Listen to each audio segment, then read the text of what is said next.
நடிகர் இயக்குனர் ரவி மரியா அவர்கள்.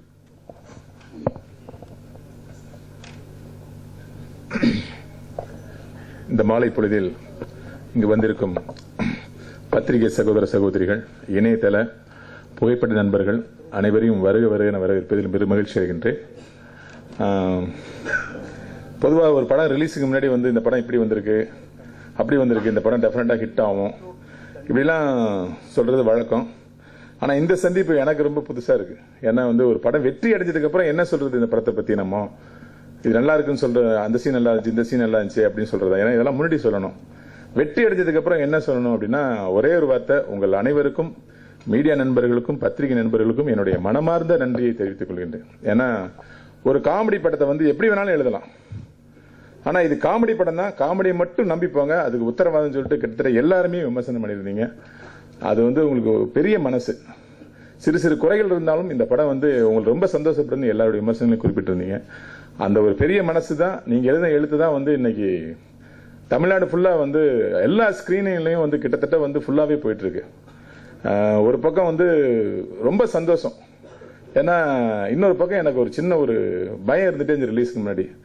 நான் வந்து பல படங்கள்ல வில்லனா நடிச்சவன், ஒரு கரடு முரடான வில்லனாவே இருப்போம். எல்லாருமே சொல்லுவாங்க, நீ அடிச்சாவே உண்மையாவே அடிக்கிற மாதிரி இருக்கு அப்படின்னு ஒரு நடிச்சிட்டு இருந்த ஒரு கேரக்டர் வந்து எழில் சார் வந்து, நீங்க காமெடி நான் பண்ணா எப்படி இருக்கும் கேட்டார். சார் எனக்கு பிரச்சனை இல்லை, நான் பண்ணிட்டு போயிட்டே இருப்பேன், உங்களுக்கு தான் டேஞ்சர் சார்.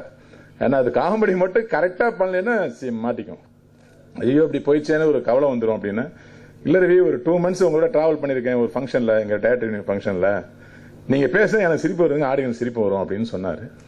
அதோடைய முத்தாய்ப்பா முதல் படமா ஒரு செமி காமெடி வில்லனா ரோலா தான் எனக்கு மனங்குத்தி பறவையில் அறிமுகப்படுத்தினாரு. அதுக்கு செம ரெஸ்பான்ஸ் ஆகி படம் 100 days வந்துச்சு. அதோடைய அழுத்தம் ரவி மரியா இன்னும் ஃபுல்லா யூஸ் பண்ணலான்னு அவருக்கு இருந்த நம்பிக்கை எனக்கு இல்லை, ஆனா அவருக்கு நம்பிக்கை இருந்தது. ரவி நீங்க பண்ணுங்க ரவி, எனக்கு சிரிப்பாங்க, எனக்கு தெரியும், நீங்க பண்ணுங்க ரவின்னு என்னை என்கரேஜ் பண்ணாரு.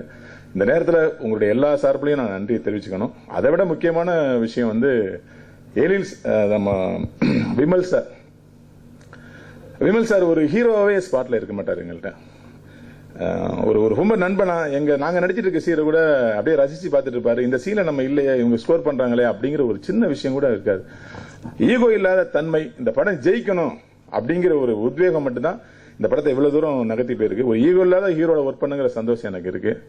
அதே மாதிரி என்னுடைய பங்காளி சிங்கம்புலி, என் நண்பர் சாம்ஸ், நண்பர் சூரி சார், இவங்க எல்லாத்துக்குள்ளுமே வந்து சீன் பண்றப்ப ஒரு பெரிய ஒரு டெம்பரேச்சர் அப்படியே அதிகமாக இருக்கும். இந்த சீனை நான் என்ன ஸ்கோர் பண்ணுறேன், நீ என்ன ஸ்கோர் பண்ண போறேன்னு காமெடி சீனை வந்து சீரியஸாவே ஷூட்டிங் ஸ்பாட் இருக்கும்.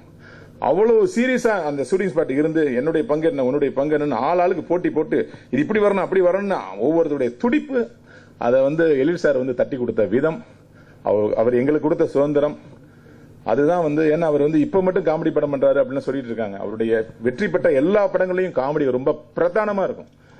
துல்லாத மனம் துள்ளுன்னு ஒரு படம், ஃபர்ஸ்ட் படம் பார்த்திருப்பீங்க. அதுல ஒரு மிகப்பெரிய காமெடியை வந்து டவுசர்ல போட்டு பெரிய லெவல்ல பண்ணாரு. பாவம், ஒரு காலம் அவர் எடுத்து சென்று விட்டாலும் அந்த ஒரு படத்திலேயே வந்து அவர் எவ்வளவு பெரிய காமெடியான ஒரு சென்ஸ் உள்ளவர்னு அவர் ப்ரூவ் பண்றாரு, அந்த ஒரு மென்மையான படத்திலேயே. அதுக்கப்புறம் அடுத்தடுத்து வந்த பெண்ணின் மனைவி தொட்டில பாத்தீங்கன்னா வந்து விவேக் சாருக்கு வந்து பேக் சைட்ல எப்போதாலும் ப்ராப்ளம் வந்துடும். அதெல்லாம் யோசிக்கவே முடியாது. அப்படி யோசிச்சு அவர் காமெடி எனக்கு நல்லா வரும்னு ஏற்கனவே ப்ரூவ் பண்ணுவார், இப்ப ப்ரூவ் பண்ணல. ஆனா இப்ப முழுக்க முழுக்க காமெடி பண்ணும்போது அவர் அமைதியா இருக்காரு. மிஸ்டர் கூல் என்ன பண்ணுவாருன்னு பார்த்தா அவ்வளோ சென்ஸ் அடக்கி வச்சுட்டு சொல்லிட்டு அப்படி வேடிக்கை பார்ப்பாரு. அது எல்லாரையும் முடியாது. நானா காமெடி சொன்னா சிரிச்சிருவேன், அவர் சிரிக்காமலே காமெடி சொல்லுவார். அவரே பெரிய டேலண்டா இருக்கு. சோ இந்த படம் வெற்றி அடைஞ்சதற்கு எல்லாருடைய பங்கும் பிரதானமா இருந்தாலும், இந்த படத்தை ப்ரொடியூஸ் பண்ண மதன் சார், ஜேம்ஸ் சார், இவங்களுடைய ப்ரொமோஷன் ரொம்ப எல்லாருமே சொன்னாங்க. இந்த வச்சிருந்த பேனர் டிசைன்ஸ் எல்லாமே ஃப்ரெஷ்ஷா இருந்துச்சு அப்படின்னு. அவங்க இந்த படத்துக்கு கொடுத்த பப்ளிசிட்டி, அதுக்கு இந்த படத்தோட பட்ஜெட் மீறி செலவழிச்ச விளம்பர செலவுகள், இதெல்லாம் இந்த படத்தை பெரிய லெவலுக்கு கொண்டு போனுச்சு.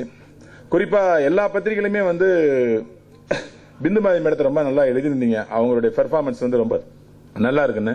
ஷூட்டிங் ஸ்பாட்ல வந்து அவங்க வந்து ஸ்கிரீனுக்கு முன்னாடி நல்லா பெர்ஃபார்ம் பண்ணுவாங்க, ஸ்கிரீன்ல நடிக்கிறவங்களும் நல்லா என்கரேஜ் பண்ணுவாங்க.